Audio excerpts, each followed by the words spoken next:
How's Anthony? We'll just give you the easy one right off the bat. Yeah, it's been good, man. Good to get rolling here. You know, phase 1 goes to phase 2, and we're able to get out there a little bit and move around and work through everything that we're working through as a team, as an offense. And I'll hold all the just absolute exact details of everybody's sort of what all exactly we're doing out there. But it's good to get back, man. He's got good energy, and it's been good. A.D. Mitchell, Shane talked about him a little bit the other night, but when you watched him, what was the single biggest trait that stuck out to you? Yeah, he's dynamic. The guy gets open. You know, there's a lot of routes versus tight coverage versus a lot of different types of coverage. You know, those guys at Texas do such a good job offensively. Sark and all those guys. AD's was put in a position to win some one-on-ones, and he won a bunch of them. Won a bunch of big ones. You know, just the ability to separate, run some routes, a lot of different sort of routes at different depths, get open, make big catches, sometimes contested, but sometimes not, right? Just able to create separation and make big plays. So he's an exciting guy to watch on film, and we're excited to get him up here soon. Shane, he specified that he does a good job of getting separation at the top of his routes. Tell me if I'm wrong. I mean, it feels like that's different than just like pure speed. Is that more of like short area explosiveness or something along those lines? Yeah, I think it is different than pure speed. You know, there are. He has pure speed too. Yeah, no doubt. There are. Just kind of thinking back in my history and my past in this league. You know, there are some receivers that can really run fast, but they struggle to change direction. A lot of times in route running, that change direction at the top is key. AD sure has put some routes on tape where he is able to change direction, sort of be violent at the top and sort of strong with his footwork, which I think makes it tough on a corner to cover you when you are running fast, and now all of a sudden you hook that right or you hook that left, or maybe you give him the left and the right. AD's shown the propensity to do some of that. He's got some cool things he's put on tape, and we're excited to get him here. Jim Bob, how does it change this year? Last year I was off season, this year's off season. Last year you don't have JT. AR was the rookie and all this, and now you've got him. How will that impact how you can accelerate the growth of the offense? Well, it's nice to have, you know, a lot of the guys back, a lot of the coaches back. We're able to sort of hit the ground running with our install. We, you know, even though we just went through a full season, gosh, that was 3-4 months ago. It's important for us to reteach everything, go back through the details of everything. To be able to do that in an effort to refine what we're doing offensively is key as a returning group, as a year 1 to year 2 group. That's for the whole group, but it's especially key for running back, quarterback. We're working all sorts of different, ball handlings, and we're throwing routes, and we're doing all that stuff that everybody in the league's doing this time of year, phase 2. But to be able to just sort of hone in on refining the details, alignment, footwork, reads, all the stuff that, every year's different, but last year you're coming in as a new offense. We're teaching so many new concepts and words and maybe different ways to run routes and all that good stuff. We're hoping to really build on the work we put in last year and be able to really make strides refining that thing and hopefully getting more detail. That's the entire offense, but obviously always good to have the quarterback in place and out there sort of going through his reads, refining his progressions, refining all his stuff. The details of that position I've probably talked about a bunch of times. There's a ton of details at the quarterback position. You talked about JT at the running back position as well. I was a running back coach a few years, really diving into the details with those guys.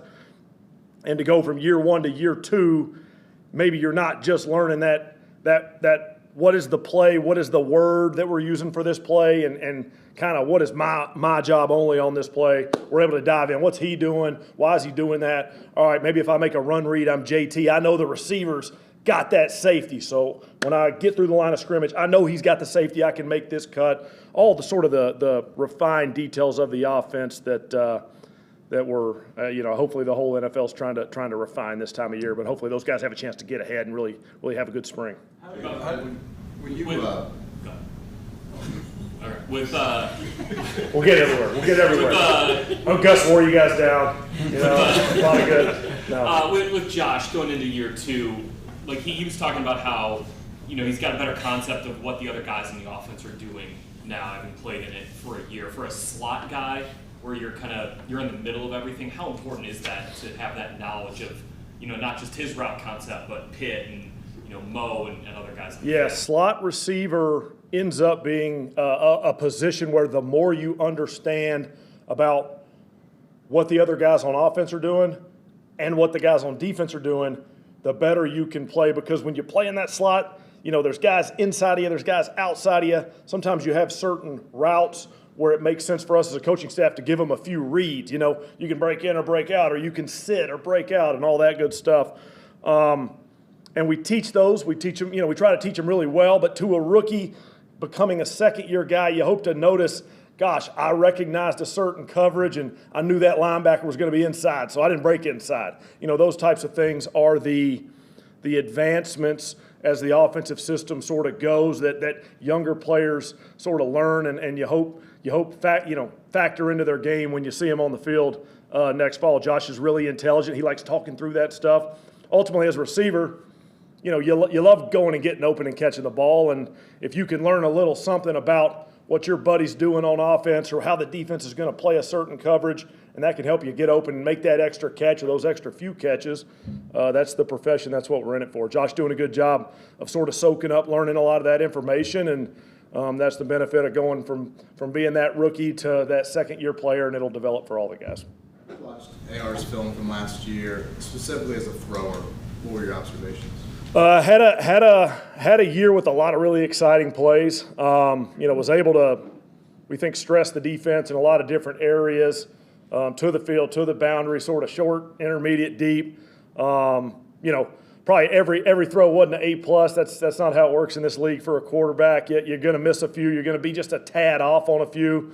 I know there's a lot of sort of techniques and things like that we're working to refine. He's working to refine. Like anything, as a young quarterback, you learn so much that first year, and I think AR did. But yeah, shoot, we're back to putting in the work, and it's the whole offense. But I know he's excited to sort of work on his craft and see what that looks like year two. What impressed you about him as a thinker? Because when Shane was at the owners' meetings, he was saying like there were some reads that he made that maybe he didn't expect that early on, and he could really read the game.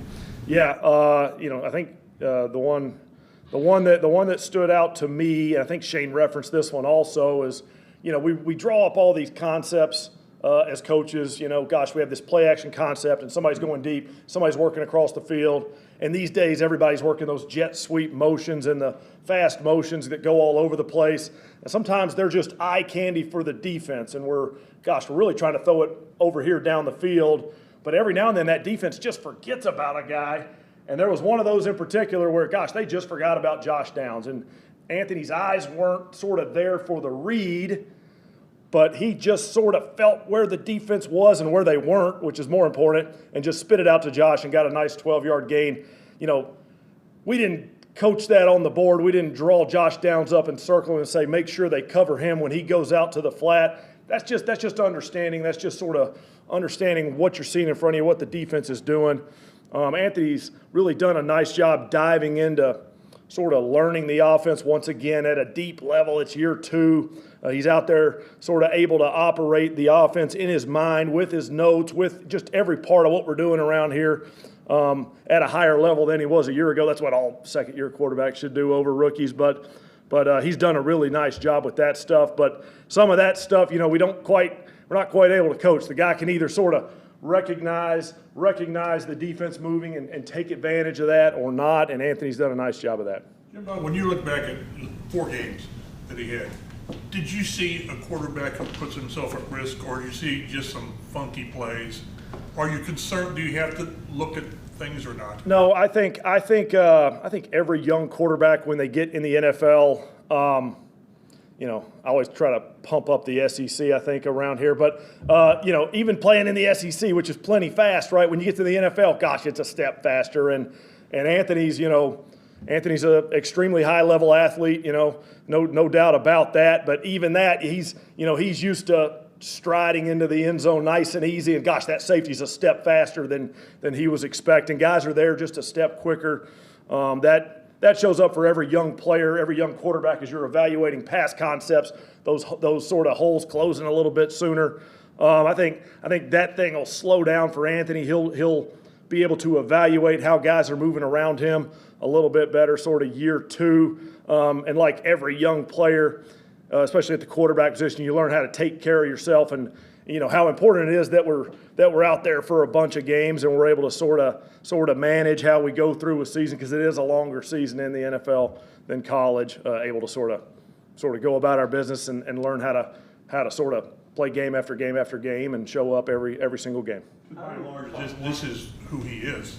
This is what you drafted him to be, moving around and getting outside the pocket. Well, he's got extreme athletic talent, like we talked about. You don't want to restrict that. You don't want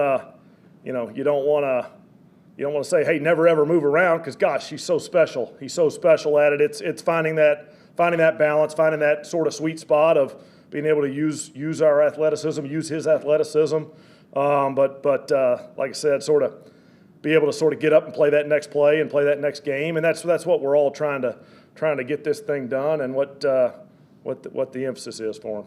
How do Alec and AD fit together? Yeah, it's going to be good, man. We're excited to get him in here and let AD get out there on the field and compete, let Alec compete, and let all these guys compete. They do have some different strengths. I think in this league, as a receiver core, it's good to have guys with different strengths so you can utilize them differently. Hopefully not to the extent that the defense gets a great tell on you, but to have guys that can do some different things well. A lot of guys compare it to a basketball team. We think Alec and AD may have some of those ways they can complement each other, but shoot, we're going to go out to the field and let everybody get a bunch of reps and see what's best for the Colts. Whatever's best for the Colts is what we're going to do. So those guys are going to get their chance to go run a bunch of routes and compete and try to win against our DBs and a bunch of different coverage looks, and sort of see how things go and see what we can do to make our 2024 Colts offense the best we can make it. You're at Texas Pro Day, right? Yes. Just off the field with AD, what did you observe in your interactions, whether there, combine, et cetera? Yeah, was able to spend a bunch of time with him that day. He was really bright-eyed, eager into the workout. The workout was really good. Those guys, like I said, Sark and those guys, there was a bunch of guys that are NFL players there. It was a really good workout overall. It was a really well-orchestrated event. Sort of the pass game was humming out there. But AD was really into it. He was impressive on the field, and then, like I said, able to spend some time with him sort of in the classroom, watching some tape, going through some stuff behind the scenes, and he was really into the meeting, open and honest, was able to really talk through his route running and how he saw certain routes and coverages and why he ran something a certain way, maybe how Coach Sark taught him, and maybe, gosh, hey, 2 years ago at Georgia I was taught this, but Sark liked it like this, so this is how we did it. He was able to sort of talk through it at a really good level, and we left there sort of thinking highly of him. What's the difference of having a healthy JT coming into this season and just the idea of having two of the most athletic players in the league at quarterback and running back? Yeah, it's exciting. One thing, there's always these key stats in offensive football, right? You'll hear all us coaches harp on protecting the football, turnovers, and that type of thing. Explosive plays is right up there, boy. It might be number 2. To be able to make explosive plays in this league, it leads to points. Points lead to wins. It's good for everybody. To have, Anthony and JT back there, JT has an extensive history with a lot of success, right? Lead the league in rushing. Now we got Anthony, where a defense, there may be that mesh on a run play, and is JT going left or is Anthony going right? And as a defense, how do you defend that? It's an oversimplification of what we're trying to do on offense, but it's not a bad way to think about it, right? You got 2 really explosive players that have a chance to maybe end up with the ball on a run play. How do you defend all that? It is exciting. We are trying to improve our sort of explosiveness around here. We think we got a shot to do that, but we got to put the work in to earn it. So.